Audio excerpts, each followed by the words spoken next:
You think you know what desperation looks like until you've watched a man die for the crime of being too tired to pick cotton fast enough. Stay with me, because what happens next will challenge everything you believe about survival, compassion, and the bonds that form when humanity hangs by a thread. The whip cracked against Samuel's back for the 37th time. Elijah Carter had stopped counting after 20, but his mind kept the tally anyway, a cruel mathematics of suffering that would haunt him long after Samuel's body went still in the red Texas dirt. Master Whitmore stood over the corpse, sweat beading on his forehead despite the October chill that swept across the Brazos River bottomland. His breathing was labored, not from exertion, but from the intoxication of absolute power. The other field hands stood frozen in their rows, cotton bowls clutched in trembling fists, eyes fixed on anything but the broken form of their friend. "Let this be a lesson," Whitmore wheezed, coiling the bloodied leather. "Productivity ain't a suggestion on my land. It's a commandment." Elijah's jaw clenched so hard his teeth ached.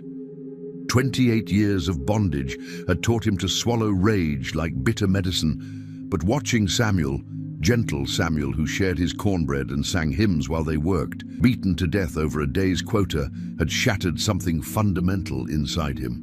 The overseer, Jenkins, spat tobacco juice near Samuel's outstretched hand. "You all get back to work. Cotton don't pick itself, and we got quotas to meet before the annexation paperwork goes through. Texas gonna be official American territory soon, and that means more buyers, more money, more expectations." As the others shuffled back to their rows, Elijah knelt beside Samuel's body. The man's eyes stared sightlessly at the gray October sky, and Elijah gently closed them with fingers that shook despite his efforts at control. "Move along, boy," Jenkins barked, but there was less venom in it than usual. Even the overseer seemed unsettled by the morning's brutality. That night, in the cramped quarters that housed 40 souls in a space meant for 20, Elijah lay on his straw pallet and listened to the whispered prayers and muffled sobs of his fellow captives. The walls seemed to press closer with each passing hour, thick with the weight of collective grief and helpless fury. Old Moses, the eldest among them at 63, sat in the corner mending a torn shirt by candlelight. His weathered hands moved with practiced efficiency, but his eyes held the hollow look of a man who had witnessed too many Samuels over the decades. "You got that look," Moses whispered without glancing up from his needlework. "What look?" Elijah kept his voice low, aware that even here walls had ears. "Same look my daddy had the night before he tried to run. Same look I had when I was your age and thought I could outrun the dogs." Moses tied off a stitch with deliberate care. "It's the look of a man who's decided he'd rather die free than live in chains." Elijah said nothing, but his silence was answer enough. "You thinking about Samuel," Moses continued. "Thinking about how it could have been you under that whip. Thinking about how it will be you sooner or later, because men like Whitmore don't stop until they break every spirit in their possession." Through the single window, Elijah could see the main house glowing with warm lamplight. Whitmore and his family would be sitting down to dinner. Roasted chicken, fresh bread, maybe apple pie. They would say grace and thank God for their blessings, while Samuel's body lay wrapped in burlap in the tool shed, waiting for the morning burial detail. "The Brazos runs north," Moses said, his voice barely audible. "Follow it upstream, stay in the shallows where the dogs can't track. But know this, that river runs through Comanche territory. They say those warriors can track a whisper through stone and kill a man with their bare hands. Better to die fighting than to die picking cotton for another man's profit," Elijah replied. Moses finally looked up, his ancient eyes reflecting the candlelight like chips of obsidian. "Maybe so, but dying ain't the only way to be free. Sometimes living is the harder choice and the braver one." Outside, a nightbird called across the cotton fields, a lonesome sound that seemed to carry all the sorrow of the enslaved. Elijah closed his eyes and tried to picture Samuel's face before the beating, tried to remember his laugh and the way he hummed while he worked. But all he could see was the moment when the light left his friend's eyes, and all he could hear was the wet sound of leather against flesh. The decision crystallized in his chest like ice forming on still water. He would not die in these fields. He would not let Whitmore's whip write the final chapter of his story. Whatever lay beyond the Brazos, Comanche warriors, wild animals, starvation, or worse, it had to be better than this slow death of the spirit. As the others settled into uneasy sleep, Elijah began to plan. He knew the patrol schedules, knew which dogs were used for tracking, knew the terrain between the quarters and the river. He had one advantage that most runaways lacked. He could read, a skill taught to him in secret by the previous master's daughter before she died of fever.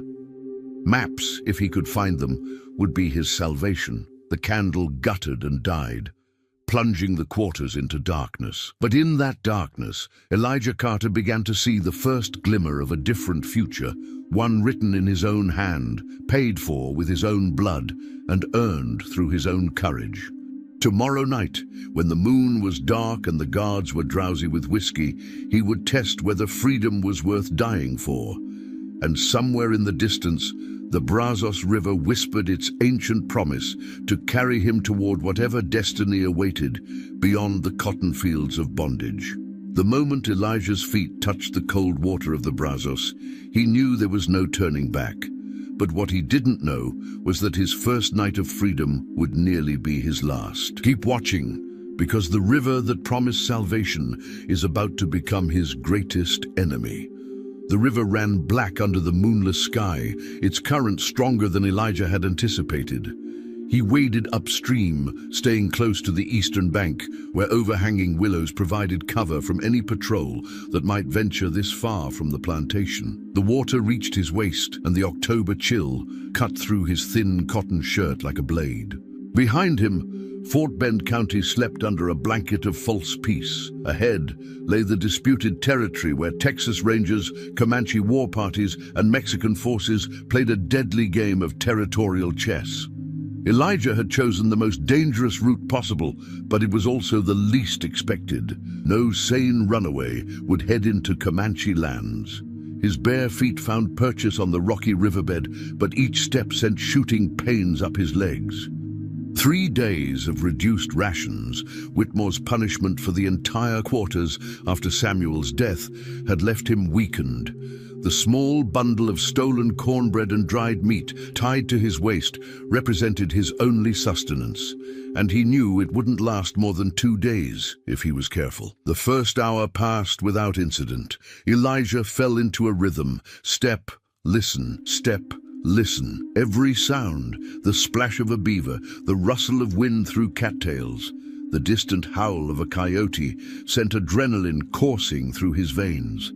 But gradually, the immediate terror of pursuit gave way to a different kind of fear, the vast uncertainty of what lay ahead.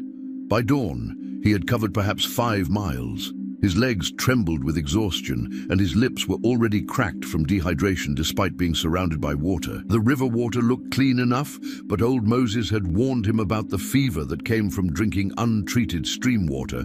Still, as the sun climbed higher and his thirst became unbearable, he cupped his hands and drank deeply. The taste was earthy, tinged with minerals and the faint sweetness of decomposing vegetation. It was the taste of freedom, and despite the risk, it was the most satisfying water he had ever consumed.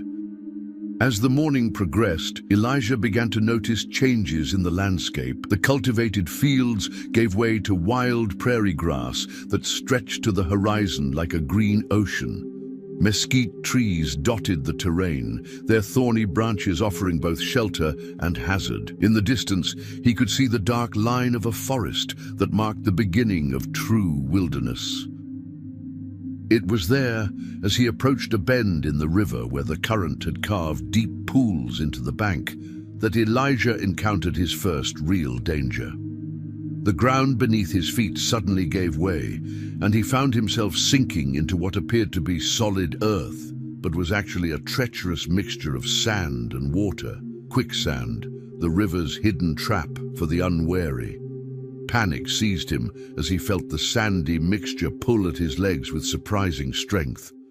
He had heard stories of quicksand from other field hands, tales of men and animals swallowed whole by the hungry earth. The more he struggled, the deeper he sank, the sand now reaching his thighs. Fighting every instinct to thrash and fight, Elijah forced himself to remain still. He remembered something Samuel had once told him about a mule that had been saved from quicksand by lying flat and distributing its weight. Slowly, carefully, Elijah leaned backward until he was nearly horizontal, his arms spread wide. The sinking stopped. For several terrifying minutes he lay motionless, feeling the sand's grip gradually loosen as he spread his weight across a larger surface. Then, inch by agonizing inch, he began to work his way towards solid ground, using a swimming motion that kept his weight distributed. When he finally pulled himself free, his entire body was coated in gray sand that clung to his wet clothes like a second skin. He lay gasping on the riverbank, his heart hammering against his ribs.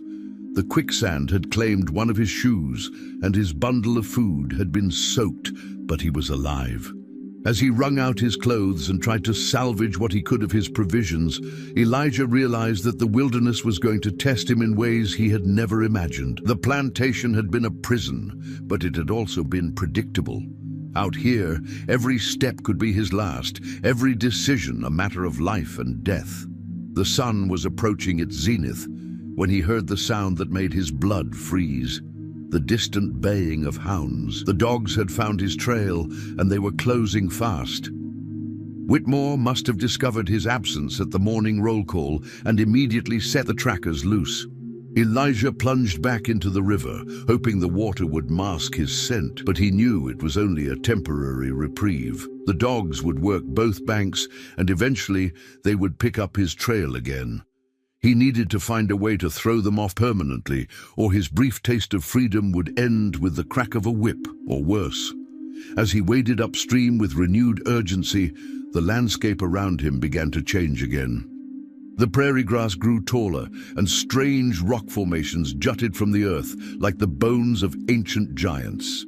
This was the edge of Comanche territory, a land where few white men ventured and fewer still returned. The baying grew closer, and Elijah could now hear the shouts of men, at least 3 voices, maybe 4.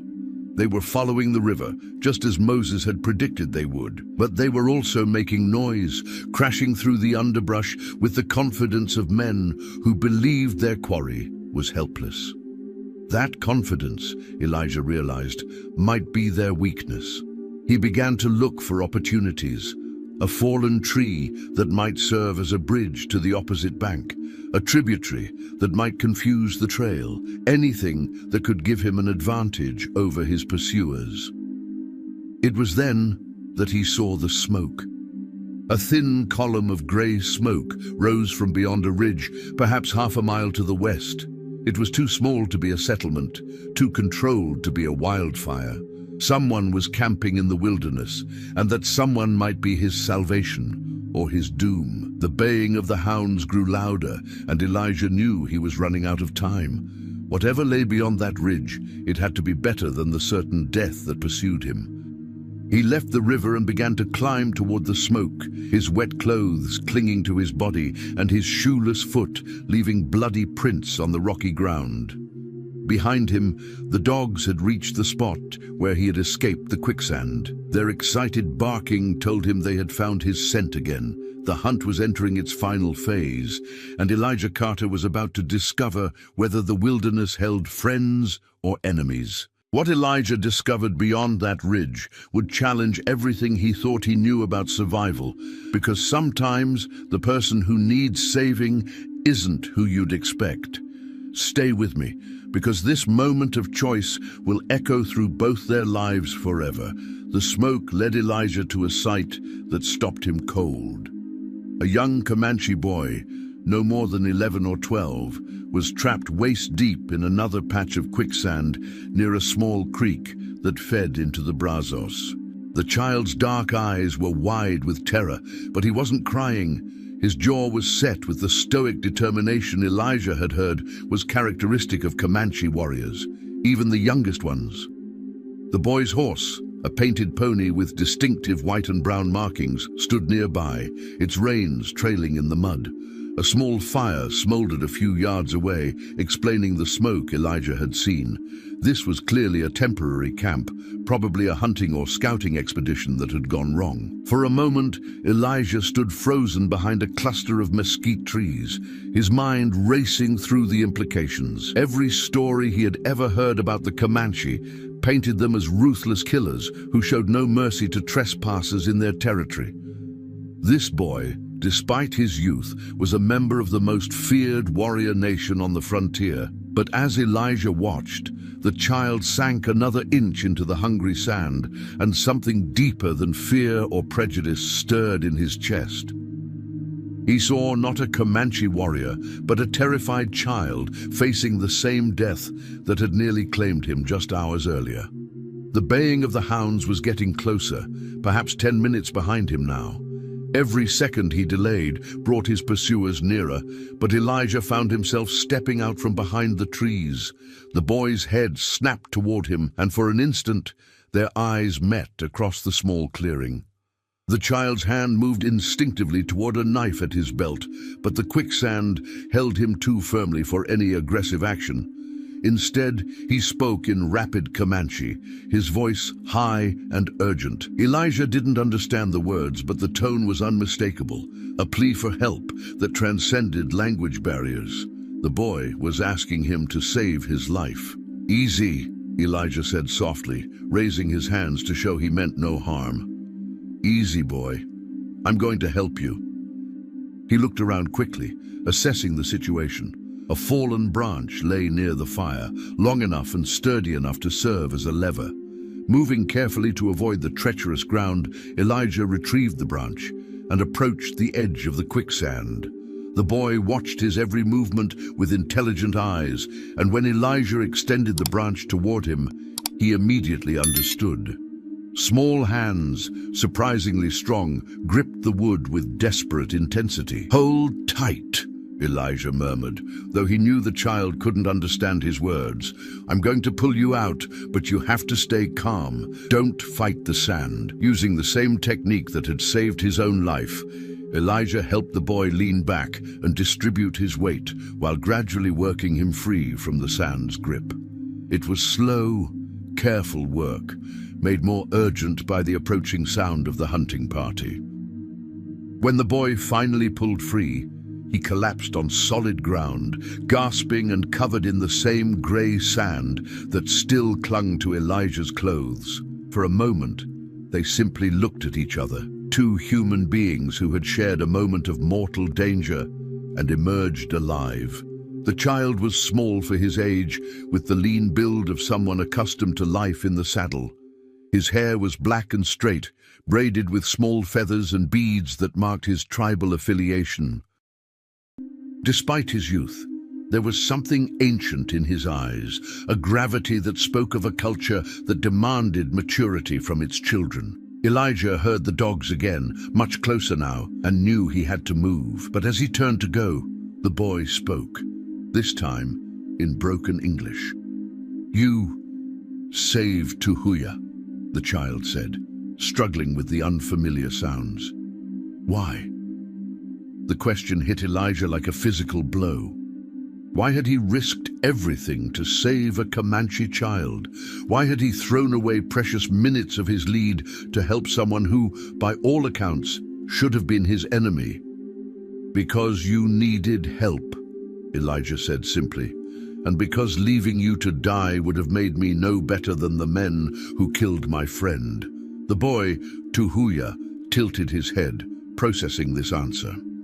Then he reached into a leather pouch at his waist and pulled out a piece of dried meat, offering it to Elijah with solemn ceremony. Elijah's stomach cramped with hunger, but he shook his head. "You keep it. You need your strength." Tuhuya's eyes widened at this refusal. In his culture, refusing a gift was often seen as an insult, but something in Elijah's manner seemed to convey respect rather than rejection. The boy nodded slowly and tucked the meat away. The sound of crashing brush came from just beyond the ridge. The hunting party had reached the creek, and it would be only moments before they spotted the smoke from the fire. "I have to go," Elijah said, backing toward the trees. "Thank you for the offer of food. Maybe we'll meet again under better circumstances." But as he turned to flee, Tuhuya called out in English again, "Elijah!" Elijah spun around, shocked. He had never told the boy his name. Tuhuya pointed to his own chest. "Tuhuya, remember! Tuhuya, remember Elijah who saved life!" Then he pointed toward the northwest, where the prairie stretched endlessly toward the horizon. "3 sons, Tuhuya find you!" Before Elijah could ask what he meant, the boy had swung onto his pony with fluid grace and was galloping away, leaving only hoofprints in the mud and the dying embers of his fire. Elijah had no time to ponder the encounter. The first hound appeared at the top of the ridge, its nose to the ground and its tail wagging with the excitement of a fresh scent. Behind it came the voices of men, closer than ever. He plunged back into the wilderness, his mind reeling from what had just occurred. He had saved a Comanche child's life, and somehow that child had known his name. More puzzling still was the boy's promise, or was it a threat, to find him in 3 days. As Elijah ran through the tall grass, dodging mesquite thorns and prairie dog holes, he couldn't shake the image of Tuhuya's solemn face or the weight of the moment when their eyes had met across the quicksand. In that instant, all the barriers of race and culture had fallen away, leaving only 2 human beings connected by the most basic of bonds, the instinct to preserve life. Whether that bond would prove to be his salvation or his doom remained to be seen. But as the baying of the hounds faded behind him and the vast Texas wilderness opened before him, Elijah Carter carried with him the knowledge that he had chosen compassion over survival, and somehow that choice felt like the first truly free decision of his life. The prairie wind whispered through the grass, carrying with it the promise of storms to come and the echo of a young voice speaking his name with something that might have been respect. 3 days of hunger and hiding had pushed Elijah to the edge of death when the sound of hoofbeats changed everything. But what rode out of the morning mist would either save his life or end it in ways he never imagined. Don't look away, because this moment will rewrite the rules of survival itself.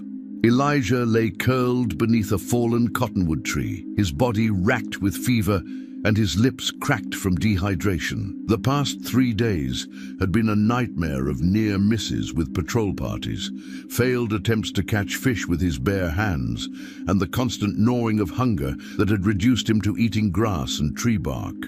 His escape from the hunting party at Tuhuya's camp had been successful, but the cost had been severe. In his desperate flight, he had lost his remaining food to a creek crossing and torn his feet bloody on the rocky terrain. Now, as dawn broke over the endless prairie, he wasn't sure he had the strength to continue. The fever had started the previous evening, probably from the infected cuts on his feet or the questionable water he had been forced to drink from stagnant pools. His vision swam in and out of focus, and he found himself drifting between consciousness and delirium, sometimes forgetting where he was or why he was running. In his lucid moments, he thought about Samuel's death and wondered if his friend would have approved of this desperate bid for freedom. He thought about old Moses and the others back at the plantation, probably facing increased scrutiny and punishment because of his escape. Most of all, he thought about Tuhuya's promise to find him in 3 days. Today was the 3rd day. The sound of approaching horses penetrated his fever-addled consciousness like a knife through fog. Multiple riders moving with purpose rather than the random patterns of a patrol. Elijah forced himself to peer through the tangle of dead branches that concealed his hiding place. What he saw made him question whether the fever had finally driven him to hallucination. 5 Comanche warriors sat their horses in a semicircle around his hiding place, their faces painted for war and their weapons ready. At their center rode a man who could only be a war chief, tall, powerfully built, with an aura of command that was unmistakable even to Elijah's untrained eye. Eagle feathers adorned his hair, and his horse was decorated with symbols that spoke of many victories. And beside the war chief, on his painted pony, sat Tuhuya. The boy's eyes swept the area methodically until they fixed on Elijah's hiding place. He spoke rapidly in Comanche, pointing directly at the fallen tree. The war chief's gaze followed, and Elijah felt those dark eyes boring into him with an intensity that seemed to strip away all pretense. There was no point in hiding. Even if he had possessed the strength to run, there was nowhere to go. 5 Comanche warriors on horseback could run down a healthy man in minutes, let alone one weakened by fever and starvation. Slowly, painfully, Elijah crawled out from beneath the tree and stood on unsteady legs. The world tilted dangerously, and he had to grab a branch to keep from falling. The warriors watched him with expressions that revealed nothing, their hands resting casually on their weapons. Tuhuya dismounted and approached him, moving with the fluid grace that seemed natural to his people. Up close, Elijah could see that the boy had been well cared for since their last meeting. His clothes were clean, his face bright with health and purpose. "Elijah," Tuhuya said, his English slightly improved from their previous encounter. "You sick? You hungry?" It wasn't a question. The boy's observant eyes had catalogued Elijah's condition in seconds. Tuhuya reached into his pouch and pulled out a piece of dried meat, the same offering he had made 3 days earlier. This time, Elijah didn't refuse. His hands shook as he accepted the food, and he had to force himself to chew slowly despite the overwhelming urge to devour it. The meat was seasoned with unfamiliar spices, but it was the most delicious thing he had ever tasted. As he ate, Tuhuya spoke rapidly to the war chief in their native language. The exchange was animated, with the boy gesturing frequently toward Elijah. The war chief's expression remained impassive, but Elijah caught him studying the scars on Elijah's back, marks left by years of whippings that were visible through his torn shirt. Finally, the war chief spoke, his voice deep and resonant. Tuhuya translated, his young face serious with the weight of interpretation. "Peta Nakona say you save Tuhuya life. This create debt. Comanche always pay debt." Elijah's heart hammered against his ribs. Peta Nakona, he had heard that name whispered around plantation fires. The war chief was a legend on the frontier, known for his tactical brilliance and his fierce resistance to white expansion. To be in his presence was both an honor and a terror. "Tell him," Elijah said carefully, "that I didn't save Tuhuya to create a debt. I saved him because it was the right thing to do." Tuhuya translated, and for the first time, something that might have been surprise flickered across Peta Nakona's features. He spoke again, longer this time, his tone thoughtful. "He say this make debt greater," Tuhuya explained. "You save life with no thought of reward. This is way of true warrior." Peta Nakona asked, "What you need?" The question hung in the air like smoke from a sacred fire. What did he need? Safety, certainly. Food and medicine for his fever. But as Elijah looked into the faces of these warriors, he realized that his needs had evolved beyond mere survival. "There are others," he said slowly. "Others like me, held against their will. There's a place, a camp where they keep people before selling them south. 50 souls, maybe more, waiting to be shipped to plantations in Louisiana and Mississippi." Tuhuya's translation sparked an immediate reaction among the warriors. They exchanged rapid words, their voices rising with what sounded like anger. Peta Nakona's face darkened, and when he spoke again, his tone was sharp with disgust. "He say white men steal people like they steal land," Tuhuya translated. "This is why Comanche fight. This is why we never surrender." The war chief continued speaking, his words flowing like a river in flood. Tuhuya listened intently, occasionally asking for clarification before turning back to Elijah. Peta no Kona say Comanche know this place. Rangers use it to hold captives before trade. We watch but never act because it bring more soldiers. But now, the boy paused, searching for the right words in English. Now, there is reason. Debt must be paid. La. Elijah felt the world shift around him, as if the very ground beneath his feet had moved. What had started as a desperate flight for freedom was becoming something larger, something that could change the fate of dozens of enslaved souls. When? He asked. Peta no Kona smiled for the first time, an expression that was both fierce and oddly gentle. He spoke briefly to Tuhuya, who grinned in response. Tonight, the boy said, when moon is dark and guards are lazy. Peta no Kona say you ride with us, if you're strong enough. You know white man ways, you help plan attack. As if summoned by his words, one of the other warriors approached leading a spare horse, a sturdy bay mare with intelligent eyes and a calm demeanor. The message was clear. Elijah Carter, escaped slave and unlikely ally, was being invited to join a Comanche war party. The fever still burned in his veins, and his body screamed with exhaustion, but something deeper than physical strength was stirring in his chest. For the first time since Samuel's death, he felt the spark of hope, not just for his own freedom, but for something greater. I'll ride, he said. As darkness fell over the Texas prairie, Elijah found himself part of something he never could have imagined. A war council where the fate of 50 souls hung in the balance. But what he learned about the enemy they faced would test every assumption about justice, mercy, and the true cost of freedom. The Comanche camp materialized from the prairie like a vision from another world. Hidden in a natural depression between two hills, it was invisible from more than 100 yards away, a masterpiece of tactical positioning that spoke to generations of survival in hostile territory. 15 warriors, their families, and perhaps 30 horses occupied a space that seemed impossibly organized despite its temporary nature.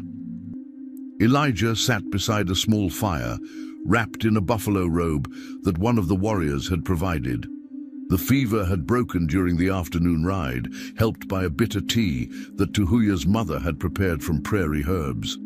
His strength was returning, along with a growing sense of unreality about his situation. 12 hours ago, he had been a dying fugitive hiding under a fallen tree. Now he sat in council with Peta no Kona and his war leaders, planning an assault that would either liberate 50 enslaved souls or get them all killed. Tuhuya sat cross-legged beside him, serving as translator for the increasingly complex discussion. The boy's English had improved dramatically over the past few hours, suggesting that his earlier broken speech had been more caution than inability. Peta no Kona wants to know about the guards, Tuhuya said. How many men? What weapons? How do they watch the captives? Elijah closed his eyes, calling up memories from his time at the plantation. He had heard the overseers talking about the holding camp, bragging about the profits to be made from processing runaways and selling them to the deep south, where questions weren't asked about ownership papers. 6 guards, maybe 8, he said. They'll have rifles, probably a shotgun or 2. The camp is built around an old trading post, stone walls on 3 sides, wooden stockade on the 4th. The captives are kept in a large pen in the center, probably chained together to prevent escapes. As Tuhuya translated, Elijah watched the faces of the warriors around the fire. These were men who had spent their lives fighting for their people's survival, who understood tactics and strategy in ways that went beyond formal military training. Their questions were precise, their planning methodical. "What about the Rangers?" asked a scarred warrior whose name Elijah had learned was Iron Hawk. "How many soldiers nearby?" This was the crucial question, and Elijah wished he had a better answer. "I don't know for certain. The camp is supposed to be secret. Officially, it doesn't exist. But there's a ranger station maybe 10 miles south, and they patrol the area regularly." Peter Nokona spoke at length, his voice carrying the authority of a man accustomed to making life-and-death decisions. The other warriors listened intently, occasionally asking questions or offering suggestions. "He says the Rangers are the real enemy," Tuhuya translated. "The guards at the camp are just hired men, probably cowards who run when faced with real fighters. But if Rangers come, the battle becomes different, more dangerous." "How long would we have?" Elijah asked. The question sparked another round of discussion. Maps were drawn in the dirt with sticks, distances calculated, escape routes planned. Elijah found himself impressed by the sophistication of their planning. These were not the savage raiders of frontier legend, but skilled military tacticians. "If we strike fast and quiet, maybe 2 hours before Rangers arrive," Tuhuya finally reported. "Enough time to free captives and escape if everything goes perfect." And if everything doesn't go perfect? Peter Nokona answered this question himself, speaking slowly in English that was heavily accented but clear. "Then we die as warriors, fighting for what is right." The simple statement carried a weight that settled over the council like a blanket.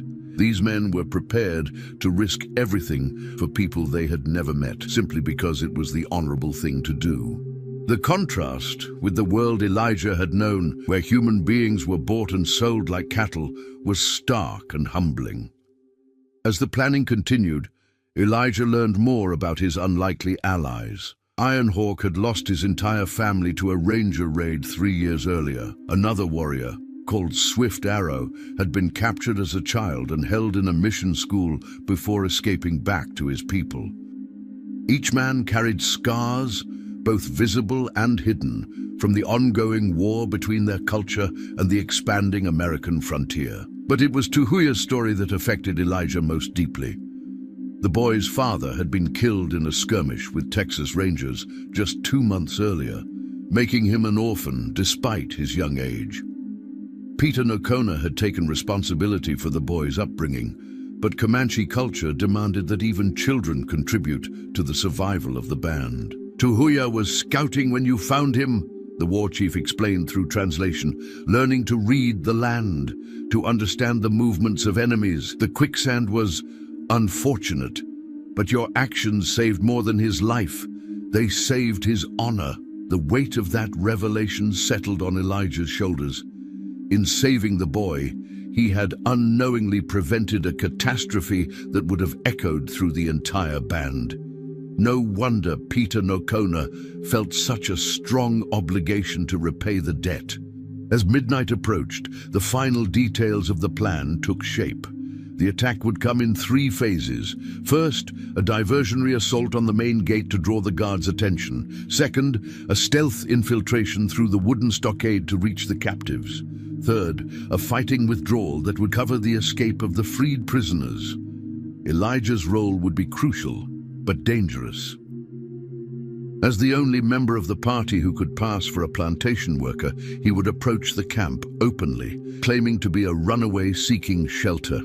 Once inside, he would signal the attack and help coordinate the liberation of the captives. "You understand," Peter Nokona said, his English careful but determined. "If you are discovered before signal, we cannot help you. You will die alone." Elijah nodded. He had understood the risks from the beginning. But as he looked around the circle of warriors, men who were willing to risk everything for strangers, he felt a sense of purpose that had been missing from his life since Samuel's death. "I understand," he said, "and I'm ready." The council broke up as the warriors began their final preparations. Weapons were checked, horses saddled, and prayers offered to the spirits that watched over warriors in battle. Elijah found himself alone with Tuhuya, who was carefully painting his face with symbols that would protect him in the coming fight. "Are you afraid?" Elijah asked. The boy considered the question seriously before answering. "Fear is good. Fear keeps warrior alive, but fear must not control warrior or he becomes useless." It was wisdom beyond the boy's years, and Elijah realized that Tuhuya had already seen more of life's harsh realities than most adults in the civilized world. The frontier demanded maturity from its children, regardless of their race or culture. As they rode out into the darkness, Elijah carried with him the knowledge that he was no longer fighting just for his own freedom. He was part of something larger, an alliance born of mutual respect and shared humanity that transcended the artificial boundaries of race and culture. The holding camp lay ahead, its walls containing 50 souls who had no idea that salvation was riding toward them through the Texas night. The moment Elijah walked through those camp gates, he knew there was no turning back. But what he discovered inside would force him to make a choice that would haunt him forever. Stay close, because the next few minutes will determine whether 50 souls live free or die in chains. The holding camp squatted against the prairie like a festering wound, its stone walls blackened by years of weather and neglect. Elijah approached on foot, his hands raised in the universal gesture of surrender, playing the role of a desperate runaway seeking sanctuary. Behind him, hidden in the tall grass, Petanocona and his warriors waited for the signal that would unleash hell upon this place of human misery. The guard at the gate was a thin man with yellow teeth and the nervous energy of someone who drank too much whiskey to quiet his conscience. His rifle was old, but well maintained, and his eyes held the calculating look of a man who saw profit in human suffering. "Well, well," the guard drawled, looking Elijah up and down. "What we got here? Another rabbit run to ground?" "Please, sir," Elijah said, affecting the submissive posture he had perfected over years of bondage. "I've been running for days, got nowhere else to go. Heard you might have work for a man willing to earn his keep." The guard laughed, a sound like gravel in a tin cup. "Work? Boy, you got a strange idea of what this place is about, but come on in.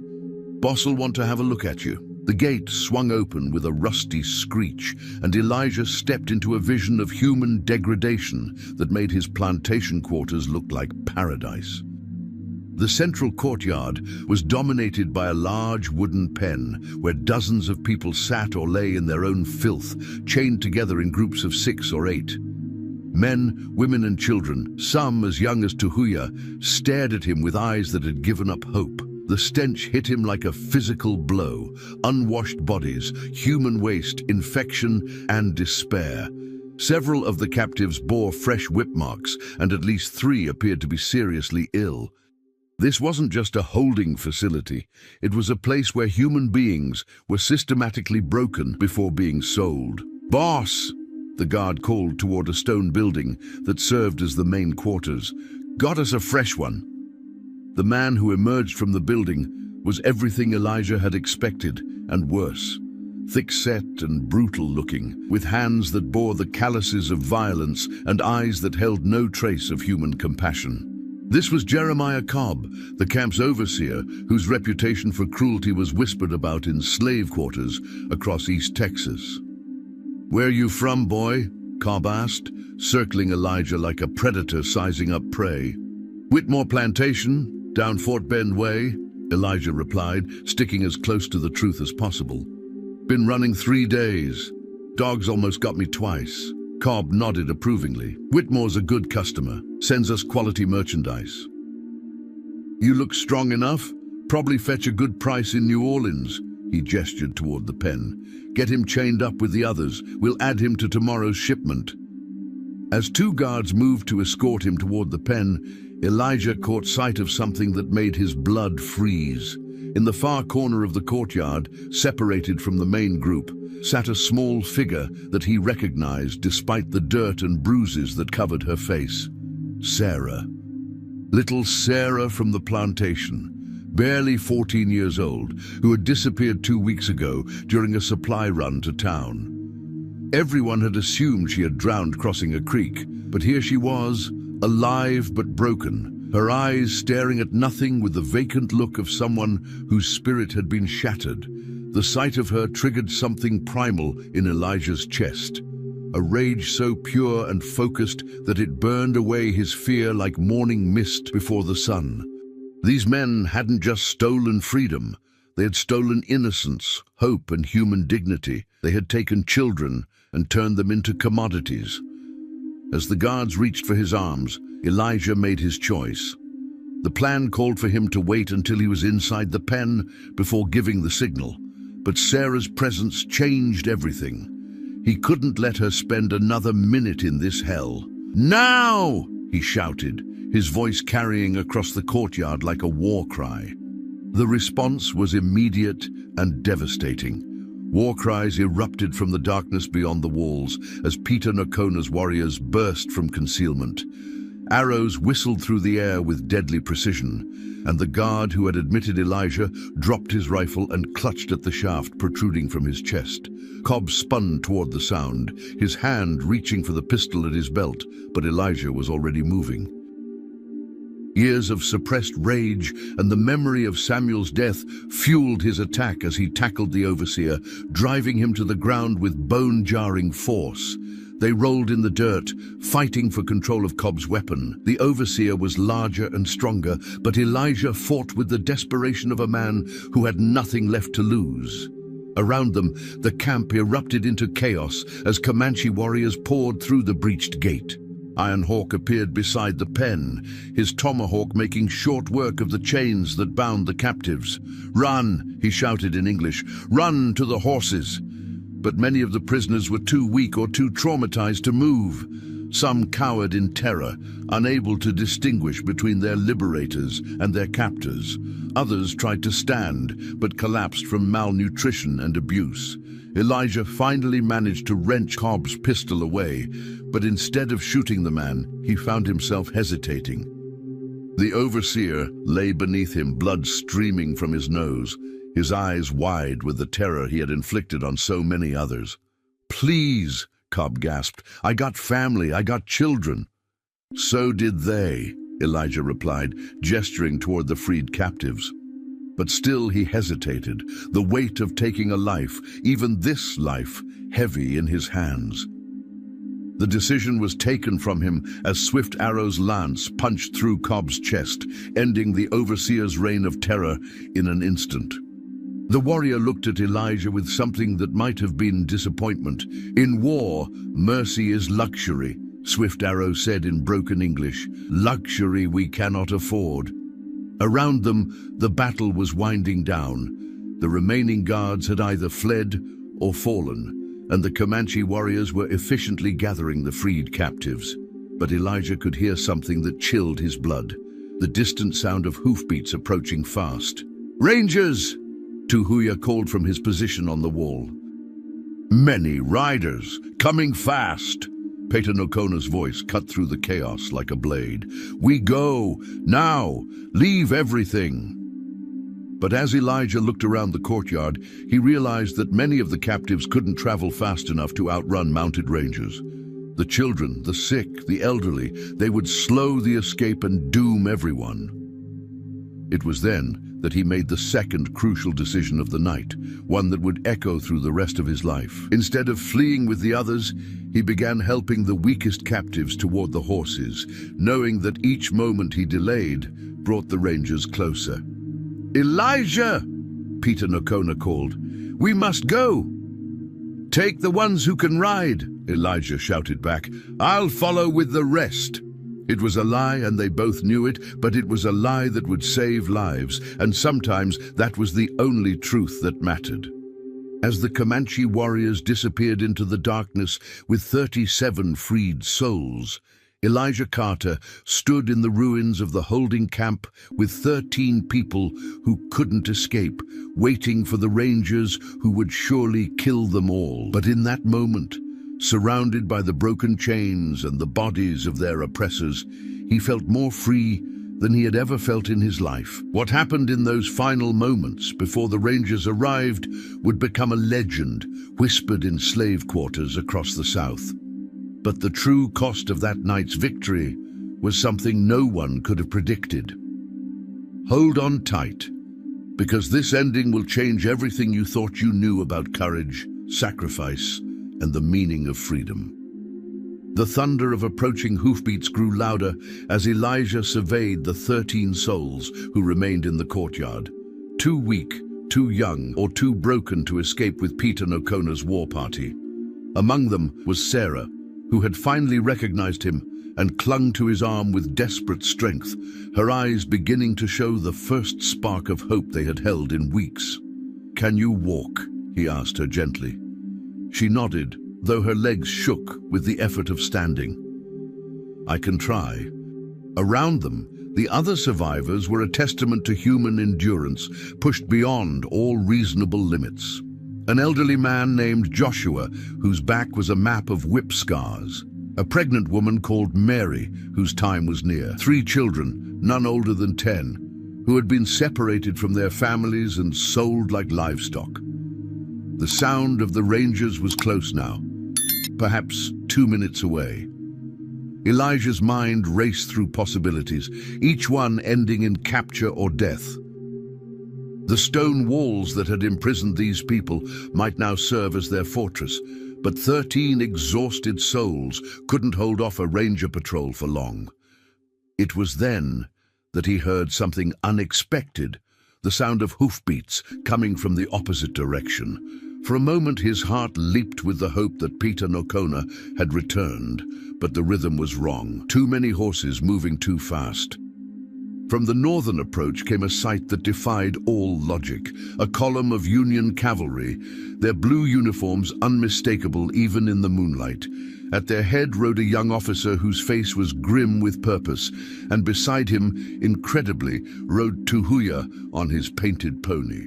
The boy had somehow found these soldiers and convinced them to follow him back to the camp. But how? And why would Union forces be this far into Texas territory? The answer came as the officer dismounted and approached Elijah with crisp military bearing. "Sergeant Williams, 3rd Iowa Cavalry," he said. "We've been tracking illegal slave trading operations for the War Department. This boy found us and told us about the raid." Elijah stared at Tuhuya, who grinned back with the satisfaction of someone who had just pulled off an impossible feat. "How did you—" "Tuhuya know many things," the boy said proudly. "Know Union soldiers camp by river. Know they hunt bad white men who steal people. Know they help if asked right way." The sound of the approaching Rangers was now unmistakable, and Sergeant Williams quickly assessed the situation. "How many Rangers?" "At least a dozen," Elijah replied. "Maybe more." Williams nodded grimly. "We've got 18 men. Good odds. But this is going to get complicated. These Rangers think they're defending Texas law, and technically, we're operating outside our jurisdiction." "What does that mean?" Sarah asked, her voice barely above a whisper. "It means," Williams said, checking his rifle, "that what happens here tonight never officially happened, but unofficially." He looked around at the freed captives, his jaw set with determination. "Unofficially, we're going to make sure you all get to safety."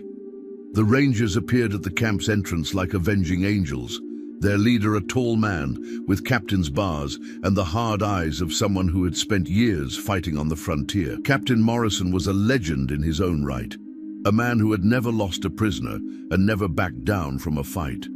"What in the hell is going on here?" Morrison demanded, taking in the scene of destruction and the mix of freed slaves, Comanche boy, and Union soldiers. "Captain Morrison," Williams replied formally, "Sergeant Williams, 3rd Iowa Cavalry. We're investigating reports of illegal human trafficking in violation of federal law." Morrison's laugh was harsh and bitter. "Federal law? Boy, you're in Texas. We make our own laws here. And last I checked, the Union Army had no jurisdiction in this territory." "Actually," Williams said, pulling a document from his jacket, "as of 6 hours ago, Texas is officially part of the United States. The annexation papers were signed in Washington yesterday, which means federal law now applies." The statement hit the assembled Rangers like a physical blow. Several of them exchanged uncertain glances, their confidence shaken by this unexpected development. Morrison himself seemed momentarily stunned, but he quickly recovered. "Even if that's true," he said, "these people are escaped property. They need to be returned to their rightful owners." "No," Elijah said, stepping forward despite the rifles pointed in his direction. "We're not property. We're human beings, and we're free." The confrontation that followed would be remembered differently by everyone who witnessed it. To the Rangers, it was a betrayal of everything they had fought to protect. To the Union soldiers, it was a moment when justice finally prevailed over oppression. To the freed captives, it was the first time in their lives that someone with power had stood up for their humanity. But to Elijah, it was something simpler and more profound. It was the moment when the choice he had made to save Tuhuya's life came full circle, bringing salvation not just to himself, but to dozens of others who had given up hope. The standoff lasted for what felt like hours, but was probably only minutes. Weapons were drawn on both sides, and the tension was thick enough to cut with a knife. It was Tuhuya who broke the deadlock, riding his pony slowly between the two groups of armed men. "Stop," the boy said, his young voice carrying surprising authority. "Too much death already. Peter Nokona say white men always fight white men. This why Comanche survive. We wait, we watch, we choose right side." He turned to Captain Morrison, speaking with the formal dignity of a tribal diplomat despite his youth. "You hunt escaped slaves, but these people not escape. They were stolen. Stolen from families, stolen from homes, stolen from freedom. Comanche know about stealing. We fight thieves, not victims." Morrison's face flushed with anger. "You little savage, you don't understand." "I understand," Tuhuya interrupted, his eyes flashing. "I understand man who saved my life when he could have let me die. I understand warriors who risk everything for strangers. I understand difference between law and justice." The boy's words hung in the air like smoke from a sacred fire. Around the courtyard, the freed captives watched with a mixture of hope and terror, knowing that their fate hung in the balance of this confrontation between two different visions of America. It was then that Sarah stepped forward, her small hand slipping into Elijah's. "Please," she said, her voice barely audible, but somehow carrying to every corner of the courtyard. "I just want to go home." The simple statement shattered something in the tense atmosphere. Several of the Rangers lowered their weapons, their faces troubled. These were men who had families of their own, daughters and sons who might have been Sarah's age. The sight of a brutalized child begging for freedom touched something deeper than politics or law. Captain Morrison looked around at his men, reading the doubt in their faces. When he spoke again, his voice had lost some of its earlier certainty. "This ain't over," he said finally. "Texas may be part of the Union now, but that doesn't change what's right and what's wrong." "No," Sergeant Williams agreed quietly. "It doesn't. But maybe it's time we figured out which is which." Indeed, the Rangers withdrew without further violence, but their departure felt more like a postponement than a resolution. The conflict between old ways and new, between state rights and federal authority, between those who saw slavery as natural order and those who saw it as moral abomination, that conflict would continue to simmer until it exploded into civil war 15 years later. But for now, in this moment, 13 souls were free. As dawn broke over the Texas prairie, Elijah found himself saying goodbye to the most unlikely friend he had ever made. Tuhuya sat on his pony, ready to return to his people, but his eyes held a sadness that spoke of bonds formed in crisis and now being severed by necessity. "Will I see you again?" Elijah asked. The boy considered the question with the seriousness he brought to everything. "World is changing," he said finally. "Comanche way ending, white man way beginning. Maybe someday, when change is finished, we meet again as friends instead of strangers."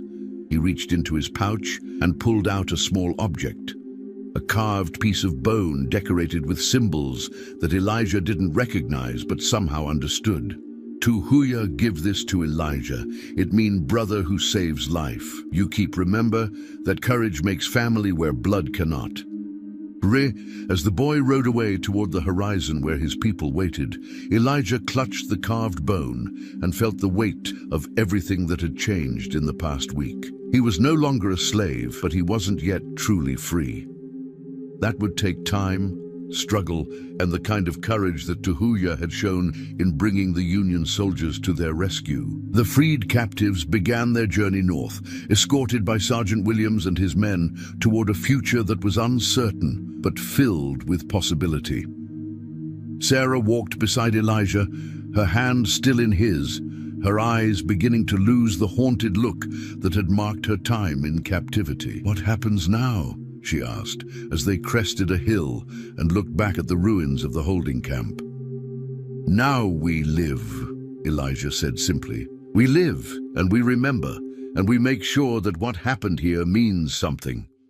Behind them, smoke rose from the burning remains of the camp, a funeral pyre for a system built on human misery. Ahead lay the long road to true freedom, a journey that would take not just miles but generations to complete. But as Elijah Carter walked toward that uncertain future, he carried with him the knowledge that sometimes the most important victories are won not by armies or governments, but by individuals who choose compassion over fear, justice over law, and humanity over hatred. The carved bone in his pocket seemed to pulse with warmth, a reminder that the bonds forged in crisis could transcend every barrier that society tried to build between people. And somewhere on the vast Texas prairie, a young Comanche warrior carried a similar reminder, proof that courage once shared creates connections that time and distance cannot break. The story of their unlikely alliance would be whispered in slave quarters and Comanche camps for generations to come, a testament to the truth that freedom, once tasted, becomes a hunger that can never be satisfied until it is shared with all who thirst for it. Words, 1599, Epilogue. Echoes across time. 10 years later, as the first shots of the Civil War echoed across America, a weathered man named Elijah Carter would stand before a regiment of Union soldiers, a carved piece of bone in his pocket and a story of impossible friendship on his lips. And in a Comanche camp far to the west, a young war chief named Tahuya would tell his own children about the day a stranger's compassion changed the course of two lives forever. Some bonds, once forged in the crucible of shared humanity, prove stronger than the forces that seek to divide us. This is the story of one such bond, and the 50 souls whose freedom was purchased not with gold, but with the simple recognition that courage, like suffering, knows no boundaries of race or culture. The holding camp was never rebuilt. The land where it stood became a crossroads, where travelers would sometimes pause, sensing something significant in the wind that swept across the prairie grass. And if they listened carefully, they might hear the echo of hoofbeats and war cries, the sound of chains breaking, and the whispered promise that freedom, once shared, multiplies like seeds on the wind.